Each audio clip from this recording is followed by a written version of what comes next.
तो राजू भाई के शो में आज हम बात करेंगे कई सारे मुद्दों पर। देखिए, अडानी जी जो हैं, उनको कितनी सुविधाएं इस देश में मिलती हैं। अगर वो लिखने कोई बैठे तो कम से कम 3-4 हजार पन्नों की किताब तो बन ही जाएगी। लेकिन फिर भी उनकी मुसीबतें खत्म नहीं हो रही हैं। अमेरिका ने कहा यह है कि उनको जो समन भेजा गया था वो उनके घर नहीं पहुंचा है।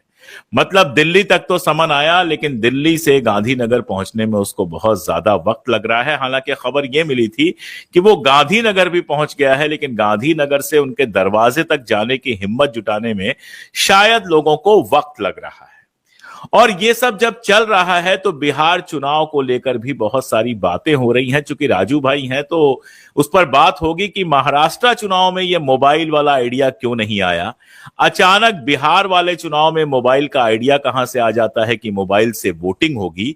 और 25 करोड़ लोग ऐसे हैं जिनका वेरिफिकेशन होगा, किसी को पासपोर्ट दिखाना पड़ेगा, किसी को कुछ दिखाना पड़ेगा। ये सारा तमाशा बमुश्किल महीने भर के अंदर करना पड़ेगा। क्या बिहार चुनाव मोदी जी के गले की फांस बन गया है? क्या सारी प्लानिंग के बावजूद बिहार में रिपोर्ट मिल गई है कि बुरी तरह से हार रहा है कॉम्बिनेशन नरेंद्र मोदी और नीतीश कुमार का? और क्या विपक्ष चुपचाप ये सब होते हुए देखेगा, खासतौर पे तब जब राहुल गांधी को बुलाया है चुनाव आयोग ने बात करने के लिए? अब वो क्या बुलाया है, क्यों बुलाया है, उस पर सब बात होगी। लेकिन शुरुआत जरा अडानी से करते हैं। सर, ये सम्मन पहुंचाने में इतना टाइम क्यों लगता है ईमेल के जमाने में?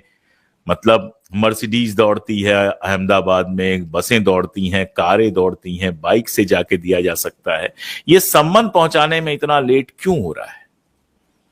सर, अगर मैं आज तक ये मानता रहा हूं, मैं थोड़ी स्पेस देता रहा हूं कि ये बात मेरे मन में ना आए, लेकिन अब यकीन होते जा रहा है कि असल में कोई भी सरकारी मुलाजिम, सरकारी अफसर या कोई भी व्यक्ति वो समन जब तक अमेरिकन लोग खुद आकर उठा के नहीं ले जाते अडानी को, तब तक उन तक नहीं पहुंचाएंगे, क्योंकि अडानी को समन पहुंचाने का मतलब खुद मोदी जी को पहुंचाना है।